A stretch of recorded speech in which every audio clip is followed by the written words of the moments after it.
아멘. 감사합니다. 찬양합니다, 하나님. 네, 하나님의 그 신실하심, 요셉 이야기 찬양으로 하나님께 영광, 우리에게 은혜를 끼쳐주신 우리 전도사님께 감사드립니다. 이제 말씀을 전하겠습니다. 이어령 교수가 쓴 지성에서 영성으로라는 책에 이런 이야기가 나옵니다. 그래도 대한민국의 대표적인 석학 중에 한 분인 그분이 이제 예수님을 믿고 교회를 다니기 시작합니다. 주변에 있는 많은 문인들, 인문학자들이 비난합니다. 어떻게 당신 같은 지성인도 교회를 나갑니까? 당신이 하나님을 믿는다면 집에서 성경 읽고 기도하고 찬송할 수 있을 텐데 꼭 굳이 티나게 교회까지 나가서 그럴 필요가 있습니까? 라고 얘기를 하곤 한답니다. 그러면 이어령 교수는 이렇게 답을 해요. 여러분, 배가 고프면 어디로 가지요? 식당. 맞습니다. 뭔가 알고 싶을 때는 어디로 갑니까? 도서관. 그렇지요. 심심하면 어디로 갑니까? 영화를 봅니다. 맞죠? 몸이 아프면 어디로 갈까요? 병원으로 갑니다. 그러면 먹어도 배가 고프고 마셔도 갈증 나고 놀아도 여전히 심심하고 배워도 답답하다면 어디로 가야 합니까? 내 영혼이 굶주려 있을 때 어디로 가야 합니까? 바로 교회입니다. 나는 내 영혼이 굶주렸기 때문에 하나님을 만나러 교회에 갑니다. 이렇게 답변을 하면 그렇게 비난했던 주변 사람들이 아무 말도 못한다고 합니다. 교회는 사람이 모인 곳이기 때문에 사람이 먼저 떠오를 수 있어요. 그렇지만은 교회 안에는 하나님이 계십니다. 물론 우주 만물 어디에나 계셔요. 그러나 교회 안에는 특별히 하나님께서 말씀하시고 구원받은 백성들로 인하여 찬양하고 예배하도록 예배를 받으시는 바로 그것이 교회입니다.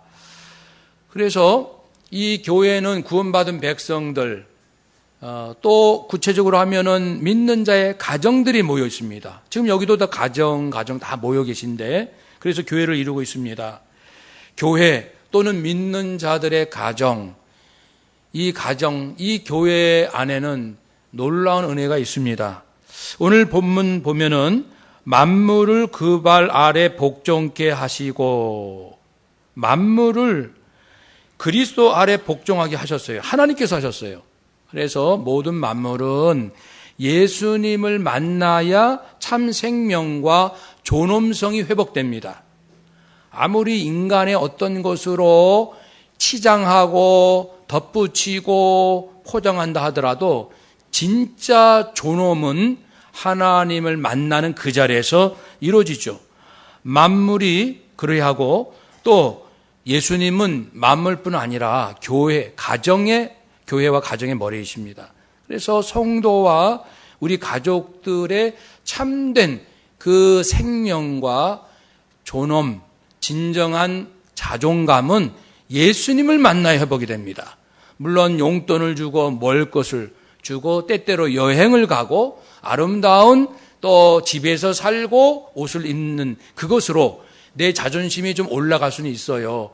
그러나 진정한 자존감, 내가 누구인지에 대한 그 무엇으로도 뺏길 수 없는 영광스럽고 만족이 되는 나의 그 나됨에 대한 충분한 감사, 충분한 만족감, 충분히 내가 나를 사랑할 수 있는 그 따뜻함은 하나님, 예수님을 만날 때 가능하다는 말씀이죠. 그래서 교회는 그리스도의 몸입니다. 우리 가족들도 성도도 예수님의 몸입니다. 그래서 머리 대신 예수님으로부터 날마다 공급을 받으면 막 살아나요. 아까 찬양할 때 요셉이 형들에게 팔리고 그 보디발의 아내에게 억울함을 당했고 감옥에 가고 그런 처참한 지경에 놓인다 할지라도 위로 주시는 하나님의 은혜, 하나님에 대한 신뢰, 그것을 통해서 새싹이 나서 거목이 되듯이 우리 인생도 그러합니다. 머리이신 예수님을 만나야 됩니다. 한번 따라 합시다. 하나님, 우리 가족들이 예수님을 만나게 하옵소서. 아멘. 예수님은 만물을 충만케 하시는 충만, 즉 온전케 하는, 완성케 하는 힘이 있으시다 했습니다. 예수님은 우리 만물뿐 아니라 교회와 가정을 어루만져 주십니다. 어루만져 주실 때는 두 가지 현상이 일어납니다. 첫 번째는 좀 소극적인 표현으로 아픔을 싸매 주시는 거예요. 예수님을 만나면 그 상한 마음, 사실 누가 내 속마음을 위로해 줄 수 있을까요? 저도 30년 가정생활 이렇게 하지만 아내를 제대로 위로한 것 같지는 않아요. 아내도, 좀 미안한 말이지만 아내도 남편인 제 마음 깊은 곳을 어루만져 주는 것 같지는 않아요. 미안하지만 30년 같이 살았어요. 누가 정말 내 저 깊이 있는 외로움, 아픔, 섭섭함, 때로는 어떤 슬픔, 누가 알아주겠습니까? 자식도 부모 마음, 부모도 자식 마음 다 알 수가 없습니다. 그러나 예수님은 달라요. 예수님은 이 땅에 오셔서 인간이 경험할 수 있는 모든 아픔을 체험하신 분이기 때문에 그래서 우리의 아픔을 알아주십니다. 알 수 있는 능력자이십니다. 그래서 주님을 만난 사람은 우리 가족으로부터 치유받지 못해도 주님을 만나면 회복이 되고 오히려 나에게 아픔을 준 가족을 용서할 수 있고 긍휼히 여길 수 있는 마음까지 나갑니다. 그래서 예수님은 우리 가족들을 어루만져 주십니다. 아픔을 싸매 주시는 거죠. 눈에서 눈물을 닦아 주십니다. 예수님을 만난 사람들은 살아납니다. 하나님을 만난 사람들.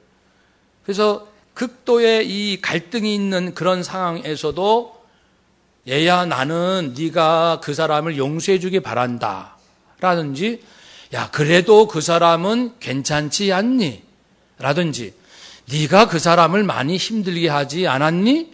라든지 나는 네가 그를 품어주기 바란다 등등의 한 말씀만 들으면요 몇십 년 상처가 거짓말같이 순간에 사라지는 것을 우리는 경험합니다. 저도 경험했고요. 참 신기한 분이십니다. 하나님, 예수님, 성령님은 정말 신기한 분이셔서 음성 한마디만 들으면요 그동안 몇십 년 동안 풀리지 않은 문제가 바로 풀립니다. 그 증오심이 사라지고요 원망이 감사와 만족으로 그 순간 바뀝니다. 그것이 바로 그리스도께서는 만물을 완성하시는 능력이 있기 때문에 그렇습니다.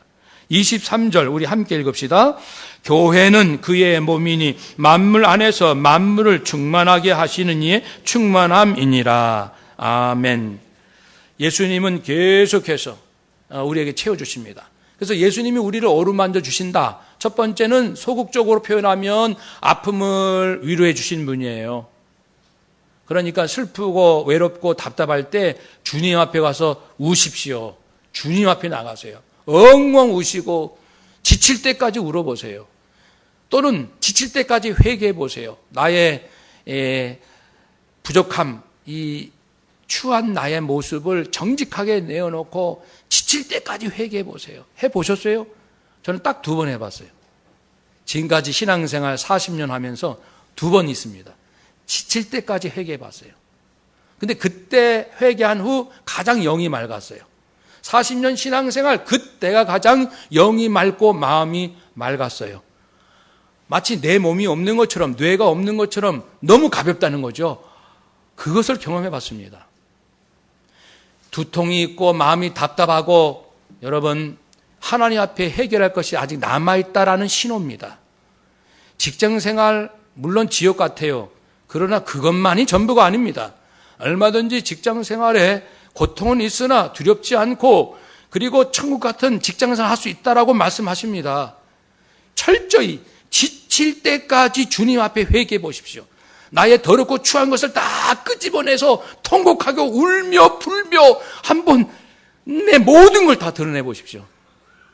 하늘에서 위로가 내려와서요, 막 살 것 같습니다. 날아갈 것 같아요. 지구를 들었다 놓을 것 같은 영적인 힘이 충만해지거든요. 골로새서 3장 16절 말씀에 이런 내용이 있습니다. 그리스도의 말씀이 너희 속에 풍성히 거하여 모든 지혜로 피차 잘 가르치고 권면할 수 있길 바랍니다.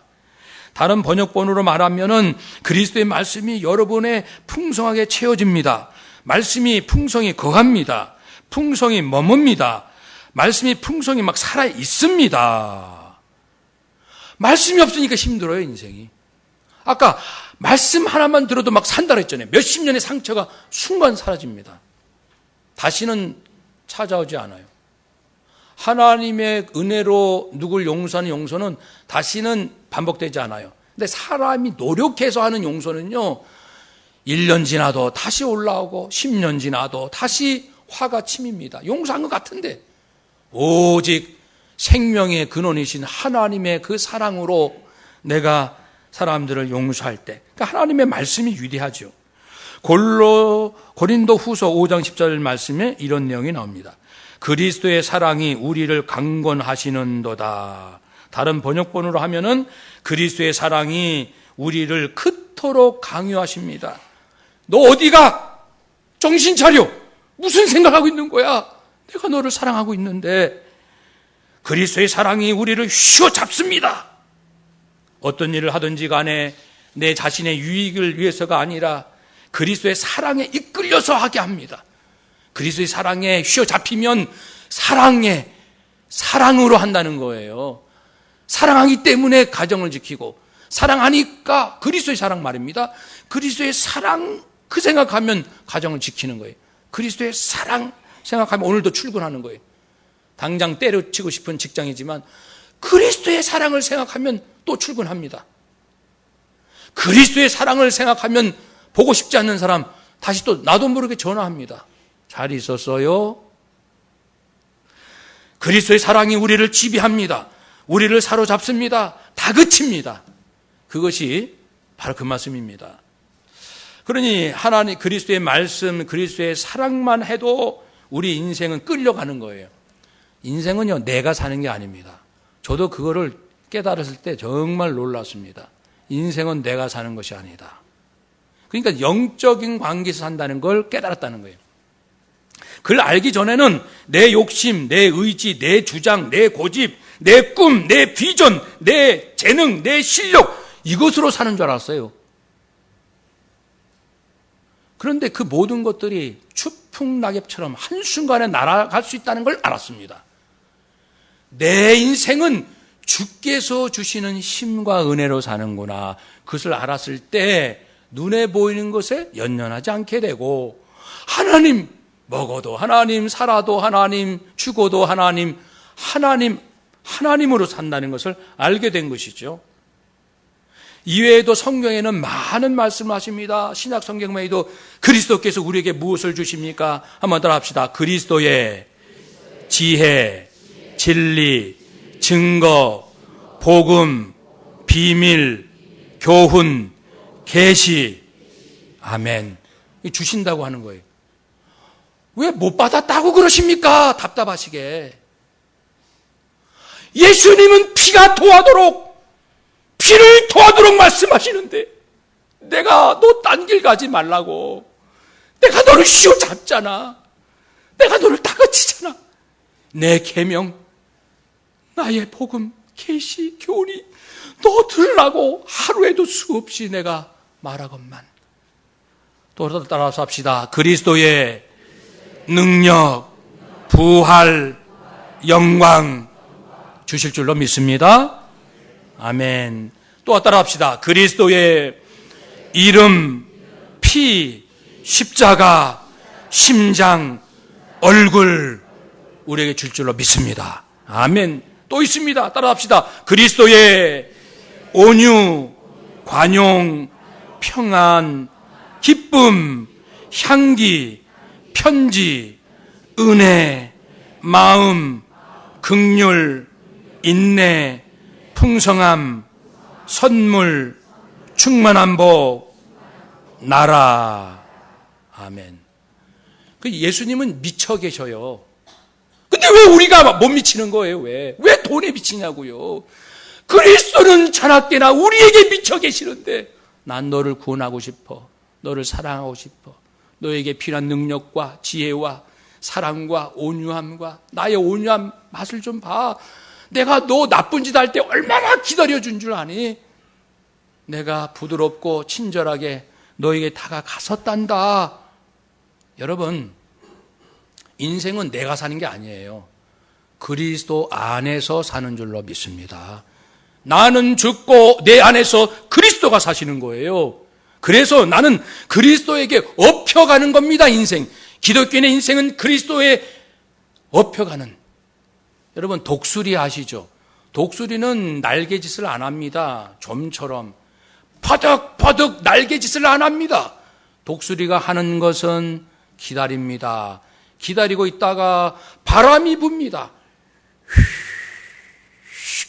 바람이 불면 그때 이제 껑충 뛰어내려서 큰 날개를 펴서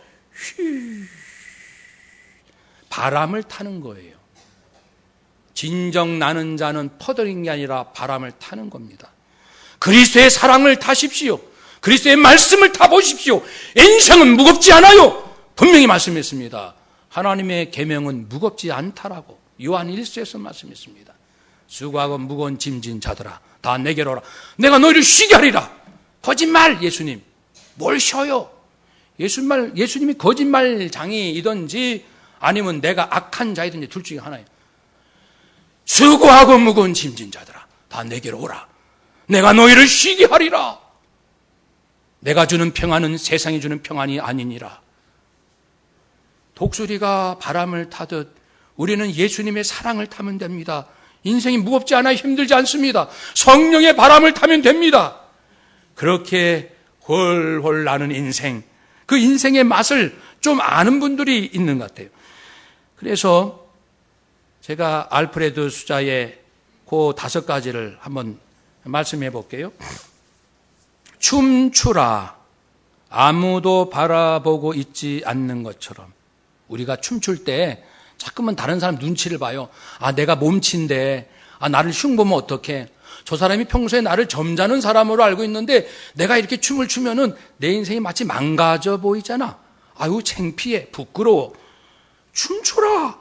아무도 바라보고 있지 않는 것처럼 어느 누구도 의식하지 말고 몸이 가는 대로 춤을 추시오. 사랑하라. 한 번도 상처받지 않은 것처럼 그렇게 순결한 마음으로 사랑해 보세요. 노래하라. 아무도 듣고 있지 않는 것처럼 음치라고 걱정하지 말고 내가 부르고 싶은 내 노래 자작곡을 해도 돼요. 저는 노래를 기억을 잘못해서 자작곡은 잘해요. 어릴 때부터 지금까지 자작곡을 정말 잘합니다. 예, 없는 가사, 있지도 않는 곡을 흥얼거리면서 하도 잘합니다. 많이 해서. 하고 싶은 대로 하는 거예요. 예, 그 대신 다른 사람이 없을 때 해야 됩니다. 옆 사람 들으면 괴로우니까. 제가 한국, 독일, 가나, 그 외에 한 9개 나라에서 청년들이 이렇게 함께 초청을 받아서, 저도 청년 같으니까 저도 초청받아가지고 한 2주 동안 가나에서 그 바젤 선교 200주년 기념 초청으로 9명 초대받아가지고 전액 그 선교에서 비용 다 대고 해서 바젤 선교회가 200년 아프리카 가나에서 한 지역을 이렇게 쭉 순례한 적이 있었습니다. 우리나라 대표로 제가 이제 뽑혀서 갔어요. 그럼 하루 마치면은 하루에 이제 과제를 합니다. 마쳤으니까 마무리를 해야죠. 보고도 할 겸. 그래서 이제 각자 보고서 쓰는 시간이 있는데 나도 모르게 흥얼거리니까 늘 하듯이 작사 작곡으로. 그러니까 독일 어느 그 자매 청년이 이제 참다 못해가지고 목사님 좀 조용히 하시라고요. 그러더라고요. 나도 모르게 미안합니다. 나중에는 쑥스러운지 목사님 미안해요 이렇게 사과를 하더라고요. 어쨌든 아무도 듣지 않는 것처럼 노래를 불러보십시오. 일하라, 돈이 필요하지 않은 것처럼. 그 돈 때문에 일하면 지옥이죠. 나 돈 필요하지 않아요 라는 그러한 심령이 돼서 일을 해보세요. 살라, 오늘이 마지막 날인 것처럼. 여기까지는 알프레드 수자가 말했고, 저는 하나님의 선하심을 응용하고 싶습니다. 하나님의 선하심은 잘하는 자에게 칭찬을, 잘못한 자에게 용서를, 필요한 자에게 필요한 것을 공급해 주시는 아가도스, 이 선함입니다. 그걸 또 나에게도 적용하면 6가지입니다. 6가지를 다시 한번 풀어보겠습니다. 이런 말씀입니다. 지금 그리스도께서 만물을 통치하시며 완전케 하신다는 그 완전함에 도달하는 길을 말씀드리는 거예요. 칭찬하라. 사랑하는 자에게 하는 것처럼. 직장 동료에게 칭찬이 얼마 정도까지 할 수 있어요? 누구에게 칭찬할 때 제대로 하냐면 자기 가족, 특별히 자식한테. 손자, 손녀 칭찬할 때는 아낌없이 하거든요. 우와, 우리 딸, 우리 아들, 우리 손자, 우리 손녀 최고야. 근데 그런 칭찬한 마음을 가지고 직장 동료에게도 해보세요. 그래야 그리스도의 장성한 분량에 도달합니다. 용서하라. 자격 없는 내가 용서받은 것처럼. 용서받을 수 없는 내가 받은 용서가 있지 않습니까? 그냥 용서하라. 만일 누가 저에게 혹 잘못해서 제가 용서할 일이 있다 할지라도 내가 용서한다. 감히 이런 마음 가질 수가 없어요. 하나님 앞에 내가 받은 이 용서가 얼마나 큰데 그거랑 비교해서 나한테 조금 섭섭하게 잘못한 사람 내가 용서해. 거들먹거리면서 용서 운운할 수 있나요? 나는 용서할 자격도 없어요. 내가 무슨 용서를 합니까? 그런 마음을 갖게 됩니다. 채워주라. 예수님이 자신을 아낌없이 주신 것처럼 기꺼이 기쁨으로 일하라. 칭찬이 필요하지 않는 것처럼. 내가 이랬더니 왜 이렇게 박수를 안 치는 거야? 왜 인정을 안 해줘요? 인정이나 칭찬이 필요하지 않는 것처럼 일을 하시오. 나 그런 거 바라지 않아요. 바라고 하는 게 아니고 주님과 함께 내가 무엇을 하든 얼마나 재밌는지 몰라요. 얼마나 즐거운지 모르거든요. 잘못했을 때 사과하라. 너도 살고 나도 살 것처럼. 사과를 해야 너도 살고 나도 삽니다. 사람 살리기 위해서 사과하는 거예요. 자존심 무너지지 않아요. 사과해야 자존심이 올라갑니다. 자존감이 쫙 올라갑니다. 사과하지 아니하면 오히려 미천한 인생 되는 거예요. 자족하라. 주의 은혜로 부족함이 없는 것처럼. 물론 필요한 것이 있는데 아직 채워지지 아니했어요. 그래도 여기까지 주님께서 은혜로 나에게 채워주셨어요. 주의 은혜로 부족함이 없는 것처럼 자족하는 바로 이런 것입니다. 그러면 지금 모아보면 이런 내용이죠. 그리스도의 장성한 분량에 도달하는 그 길이 뭐냐면 남을 의식하지 마세요.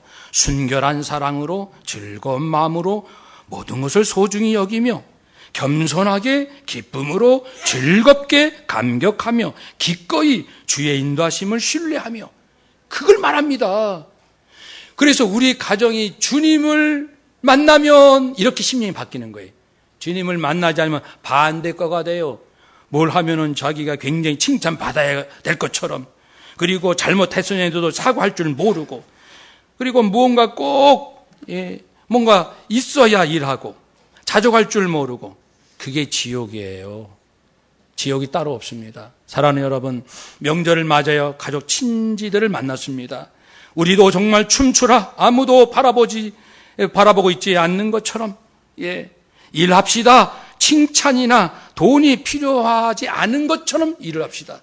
즐기자는 거죠. 감사함으로 하자는 것입니다.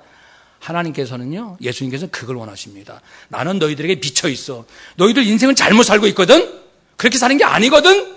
내가 보여줄게. 내 삶을 보렴. 이렇게 말씀하시면서 우리로 하여금 다시금 이 천국의 삶으로 인도하시는 그러한 예수님을 바라보면서 23절 우리 다시 한번 읽읍시다. 교회는 그의 몸이니 만물 안에서 만물을 충만하게 하시는 이의 충만함이니라. 아멘. 예수님으로 충만한 우리 가정, 우리 친척들 되시기를 주의 이름으로 축복합니다. 아멘. 기도하겠습니다.